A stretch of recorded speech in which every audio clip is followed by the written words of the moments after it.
Oui, alors je suis né dans une famille de paysans, disons, à Bourg-en-Bresse, et vers ma 5e année, j'ai été victime peut-être d'un accident, je ne sais pas, et je me suis retrouvé avec une jambe plus ou moins en difficulté, et suite à un diagnostic d'un médecin, on m'a envoyé pendant 5 ans dans un établissement dans le Midi pour soigner soi-disant une coxalgie. Donc 4 ans de planche avec un poids suspendu à la jambe, éplâtré, jamais le pied par terre. Mais je n'étais pas malheureux parce que je me suis forgé un caractère de... Je me suis cuirassé contre les sentiments parce que pendant presque 5 ans, mes parents n'ont pas pu venir me voir. Mon père est venu une fois, mais comme je n'attendais rien, je n'avais pas de déception. Je n'étais pas malheureux. J'ai appris à lire tout seul avec la BD de l'époque, en faisant la relation entre les images et les écrits petit à petit. Jusqu'à l'âge de 10 ans, je suis revenu dans ma famille, et qui avait bien grandi. J'étais parti, il y avait 3 ou 4 enfants, et quand je suis arrivé, il y en avait 10, ou non, 9.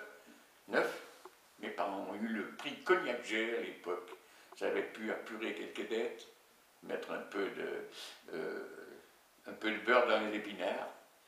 Et à ce moment, cette année-là, en 1934, quand je suis revenu, mais je ne sais pas si j'en ai déjà parlé, mais mon père est venu dans une ferme comme métayer à Taillier, un petit village où il y avait des carrières de pierre, beaucoup de vignes, on faisait des arbres fruitiers, on avait quelques vaches. J'ai commencé l'école à 10 ans passés, et puis après le certificat d'études, eh bien, j'ai été donné, comme j'étais second de la fratrie, eh bien, il fallait aider aux parents dans la culture, soigner les vaches et tout ça. Et puis, la guerre est arrivée, là, en 1939, et l'outil de travail de la maison, c'était pas le temps des tracteurs encore, le beau cheval qui a été réquisitionné, qu'on n'a jamais revu. Oh, c'était un ami, un cheval comme ça. Alors c'était une famille d'agriculteurs, oui, mais qui était très croyants. C'était la messe le dimanche. On ne parlait jamais ni politique, ni rien. Oui, parce que comme tous les cultivateurs, ils sont assez individualistes, ils s'occupent de leur blé qui pousse, des quantités de lait à leurs vaches, mais ils ne font pas, il n'y avait pas de politisation. On avait le journal le dimanche, c'était le Pèlerin, je crois, à peu près. Et, bon. Et moi, comme pratique religieuse, j'étais pas très chaud là-dessus. Pourquoi, je ne sais pas. Et j'ai abandonné plus tard, au vu de ce qui s'est passé dans le monde. C'était, bon, ça c'est une parenthèse à fermer. Et autrement, je disais, on ne faisait pas de politique à la maison, mais Pétain, qui avait la bénédiction de l'Église, était le maître à penser à l'époque, mais pour des esprits qui réfléchissaient un peu, enfin, c'était trop difficile à admettre qu'il fallait subir cette occupation allemande sans rien faire. Et puis surtout qu'il y avait des restrictions épouvantables, tout était mis en carte, on ne pouvait pas acheter la moindre chose d'alimentaire sans avoir des tickets, c'était quelque chose de difficile à subir. Ensuite, quand est arrivé, j'ai parlé je voulais m'engager pour la Médafrique parce que le fait d'avoir cette présence, cette occupation des Allemands, je ne pouvais pas admettre ça, que notre pays soit asservi en fait. Confusément, je sentais ça. Je n'avais pas de formation politique ni rien du tout, mais je sentais que c'était pas possible de pouvoir vivre dans ces conditions. C'était, non, un retour à l'esclavage en fait, je sais pas, puisqu'il y avait des prisonniers, 1,5 million de prisonniers qui étaient en Allemagne et qu'on ne savait pas quand ils allaient revenir. Ensuite, on a fait appel à des gens volontaires pour aller travailler. Les Allemands avaient tous leurs hommes de mobilisés qui n'en avaient jamais assez. Ils occupaient la moitié de l'Europe. Et puis, on a Laval a institué, avec Pétain, ils ont institué le service du travail obligatoire, où c'était une obligation de partir à 19 ans, quoi. Alors, à ce moment, je me suis embauché dans une école de formation de cadre des chantiers de jeunesse, où j'ai d'abord comme aide jardinier, donc j'étais dans un endroit protégé. Je mangeais à ma faim, chose qui n'était pas ordinaire en ce temps-là, parce que tout était rationné. 25 grammes de viande par jour, 200 grammes de pain ou des conneries comme ça. Donc c'était vraiment une chance pour moi de pouvoir manger. Et puis donc j'avais voulu, selon, il y avait des affiches qui prônaient pour l'armée d'Afrique. Et j'avais voulu faire un engagement, donc j'ai été au chef-lieu de canton, où j'ai vu la gendarmerie, que parmi les conditions d'engagement, il fallait l'autorisation des parents, bien sûr, puisque j'étais mineur, et également faire allégeance au maréchal Pétain. Et pour moi, c'était incompatible avec mon état d'esprit, et ne voulant pas renier ma parole, je n'ai pas voulu m'engager. Et j'ai laissé tomber cette histoire, et je suis reconnaissant aux gendarmes de l'époque de ne pas m'avoir marqué sur une liste rouge, hein, parce qu'ils auraient bien pu le faire, mais il faut croire que c'était des gens qui étaient patriotes quand même. Et ça, à titre posthume, je les félicite, parce qu'ils auraient bien pu me marquer, oui, comme rebelle. Et ça pardonnait pas beaucoup. C'était ou la prison, ou des trucs comme ça, ou la déportation carrément. Alors, bien. Et puis ensuite, en 1944, le propriétaire de la ferme avait vendu son exploitation à un gars qui voulait s'y installer, donc mon père a été obligé de partir. Et puis après bien des recherches, il avait trouvé une place de chef de culture à Passin, à la ferme du château de Passin, où on est venu au mois de février.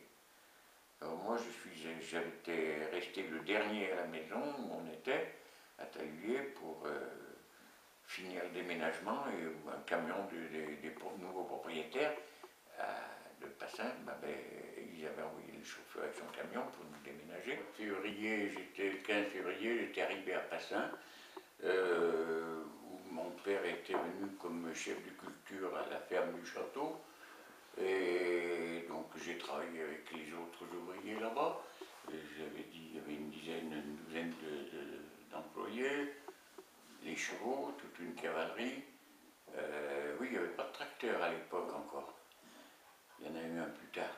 Et là, il y avait parmi les ouvriers, il y avait 2 ou 3 Polonais, il y avait un Suisse, Bachet, il y avait des Français aussi.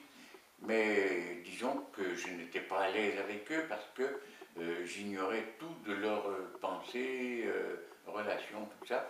Et il fallait quand même être très prudent dans ses paroles et ses actes à l'époque, parce qu'il y avait quand même des gens qui pratiquaient la délation. On avait appris que des gens avaient été massacrés suite à des dénonciations, donc il fallait se méfier de tout le monde. Et puis un jour, en faisant une course à Morestel, la courant du mois de mai, sur la place principale, je vois une camionnette avec le sigle FFI peint sur les portières. Ça m'a donné un... J'ai eu l'étincelle, là, j'ai été consulter ces gens. Ils étaient une dizaine qui étaient là avec le chauffeur, puis 2 ou 3 gars, plus d'autres derrière. Par par quelle tractation, je ne sais plus, il n'y a pas de souvenir précis là-dessus. Je suis parti avec eux. J'ai tout laissé et je suis parti avec eux. J'ai abandonné le vélo quelque part. Et donc, nous sommes rentrés à Novalaise, qui était leur lieu de cantonnement, dans une ancienne usine de tapis, je crois. Et là, bon, ben, la vie était organisée d'une manière assez sommaire, parce qu'il n'y avait pas d'équipement particulier, c'était tous des gens, des réfractaires, des gens qui avaient, il y en a qui avaient été arrêtés, qui s'étaient évadés, d'autres qui avaient été pris avec, que sais-je, transmettant des documents, ainsi de suite. Donc c'était assez disparate, et puis alors, on était des gens de 18, pour les plus jeunes, à 50 ans, pour les plus âgés. Je me rappelle d'un ancien adjudant de gendarmerie qui avait plus de 45 ans, et puis ainsi de suite. Et là, on avait aussi quelques nationalités. Et donc, la Novalaise, c'était le lieu de rassemblement. Comment on mangeait, comment on couchait à l'abri, bien sûr. Alors on se regroupait à 2 ou 3 pour avoir une couverture au sol, et puis d'autres pour se mettre un petit peu à l'abri. Et de là, on partait en expédition, faire des reconnaissances. Et donc, au mois d'août, on est venu à Bourgoin pour la libération de Bourgoin, le 23 août. Et là, on était disséminés dans la ville, où on a passé la journée et la nuit, avec, pendant que d'autres attaquaient les Allemands qui étaient réfugiés à la Grive et qui s'accrochaient très fort. Et nous, dans la ville, on attendait une réaction venant de Grenoble ou Lyon, on ne savait pas. On ne connaissait pas les tenants aboutissants de tout, parce qu'il y avait des chefs qui nous dirigeaient. Et donc, dans la nuit du 23 au 24, les Allemands de la Grive se sont rendus. Et donc, on a eu environ, je crois, 150 prisonniers. Alors, début septembre, on a laissé Novalaise pour venir se cantonner au Bourget du Lac, où il y avait d'anciennes casernes, enfin d'anciennes casernes qui existaient. Je crois qu'il y avait une base aérienne là-bas. C'est au bout du lac du Bourget. Et là, nous avons été sollicités pour faire un engagement dans l'armée pour reconstituer le 13e BCA qui avait été dissous. Et là, nous avons donc pris un engagement, c'était 6 mois. Bon. Et à partir de là, on a été en Maurienne, oui, à Saint-Michel-de-Maurienne, où on a fait, depuis là-bas, on est parti, on était 2 compagnies de marche à travers la montagne pour aller reprendre possession du barrage de la Bissorte, qui est situé à 2000 mètres d'altitude, je crois, et qui est au-dessus de Saint-Jean-de-Maurienne et qui avait été miné par les Allemands pour éventuellement le faire sauter. Et là, on a réoccupé les lieux après une marche de plus de 12 heures dans des escarpements pas possibles, avec chacun son barda sur les épaules, bien sûr, les musettes, tout. On n'avait pas trop de linge, enfin juste de quoi se rechanger. Et là, on a,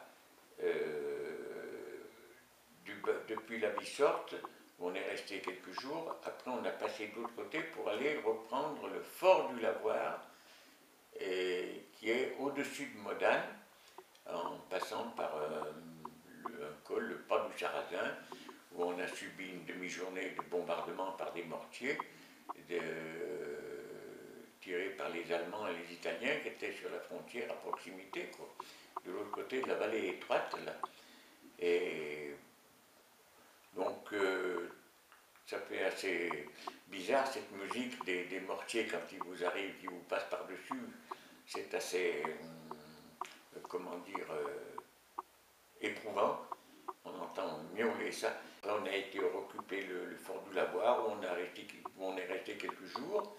C'était un fort complètement dans la montagne, avec un escalier intérieur pour descendre au fond de la vallée qui débouchait à 520 marches de descente dans le rocher.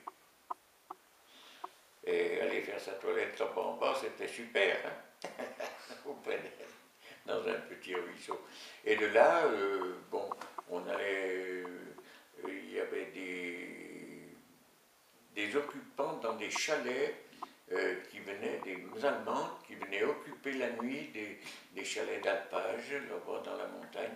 Et nous, on allait un petit peu voir ce qui s'y passait, essayer de les piéger aussi.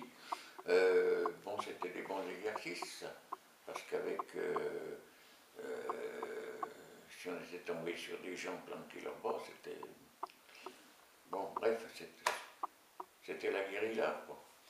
Et puis ensuite, on est redescendu sur Modane, et Modane, où des prisonniers allemands avaient été faits, c'était des espèces de sauvages de Mongols, des hommes singes, on aurait dit, et qui avaient fait des exactions pas possibles dans la vallée de Saint-Jean-de-Maurienne, massacrer les gens, incendier les maisons, les villages des Pierres, Argentine, complètement détruits, brûlés, comme au Radour. La même chose, mais à une échelle plus petite, quoi. Et ces gens, ces Mongols, on nous a interdit de les massacrer parce qu'ils ont servi on les a fait marcher devant pour aller rouvrir des routes qui étaient minées. Donc ils nous servaient de détecteurs, quoi. Et puis ensuite, on est revenu quelques jours à Chambéry, j'ai fait la connaissance de la fontaine des 400 culs là-bas.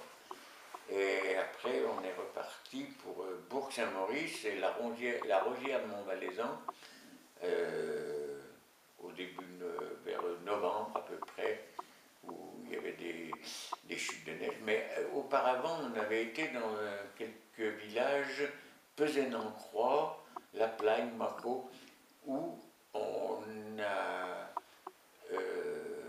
où on nous a mis tout le monde à ski parce qu'avec l'hiver et la neige, on allait rester paralysé, on aurait été inutile. On avait déjà prélevé parmi nous, dans nos rangs, des gens qui avaient fait du ski avant dans le civil, et ça avait constitué une section d'éclaireurs skieurs sous le commandement d'un lieutenant, je me rappelle, qui avait été champion olympique militaire en 1936. Alors, c'était des gens qui étaient capables de se déplacer dans tous les sens avec leurs carabines et tout. Ils n'avaient pas un gros armement, mais enfin.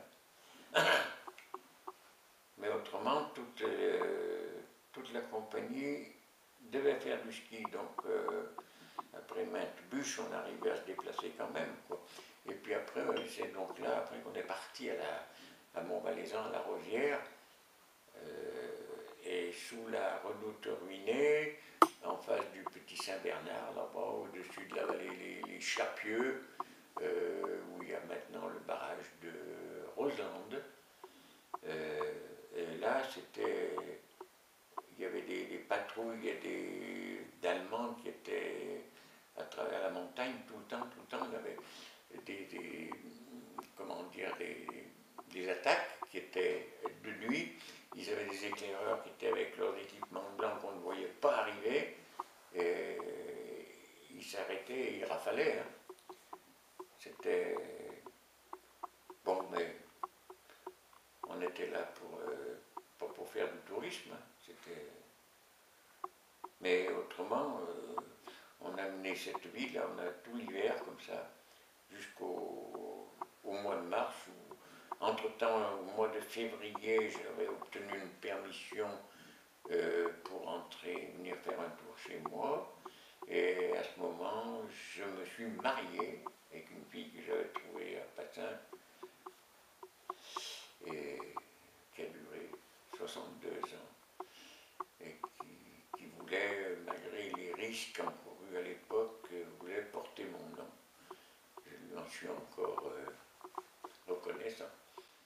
Alors, au cours de nos expéditions, il s'est trouvé une fois où on était à Albertville et on a fait la rencontre d'une troupe de Brigade Rouge internationale, c'est-à-dire c'était des républicains espagnols qui avaient été chassés par Franco de leur pays, ou tout au moins qui s'étaient sauvés pour ne pas être emprisonnés.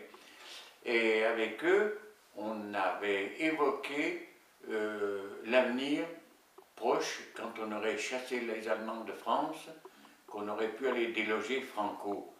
Et hélas, ça a été comme beaucoup de choses, un vœu pieux, si l'on peut dire, parce que les Espagnols qui avaient collaboré à 100% avec les Allemands, eh ben, on les a bien laissés tranquilles après. Hein.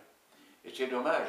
Et donc, pour en venir à ces brigades rouges internationales qui étaient qui n'étaient pas des Français, mais qui étaient engagés avec les Français, aux côtés des Français, pour lutter contre les Allemands, eh bien, et c'est un exemple qu'il ne faut pas oublier, parce que tous ces gens qui étaient des étrangers pour beaucoup de Français, comme des Roumains, des Hongrois, des Juifs qui étaient partis de leur pays parce qu'ils étaient persécutés et qui ont constitué, entre autres, comme la troupe de Manouchian, et qui faisaient des attentats contre les Allemands, qui luttaient contre l'occupant aux côtés des Français, et donc, alors qu'ils étaient des étrangers pour beaucoup.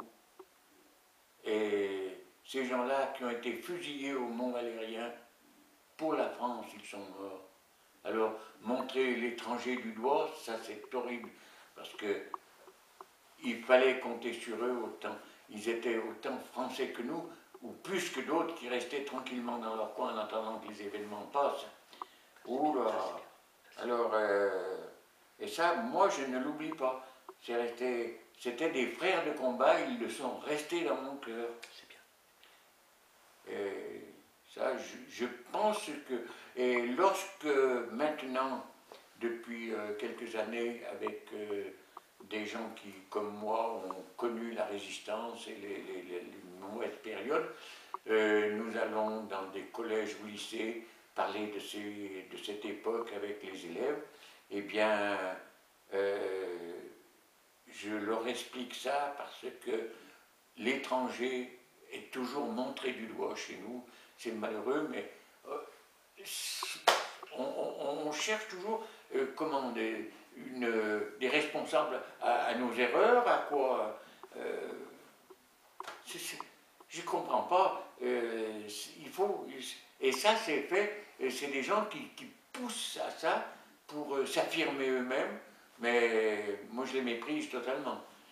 Mais je suis obligé d'en parler parce qu'il faut que vous compreniez que ce que je dis aux jeunes, c'est qu'on est tous frères quelque part. Pourquoi un est né à Tombouctou, l'autre en Ukraine ou à Mexico, on ne l'a pas cherché, ça c'est comme ça. Et donc on ne peut pas se considérer comme ennemi parce qu'on n'est pas né dans le même pays, c'est pas possible.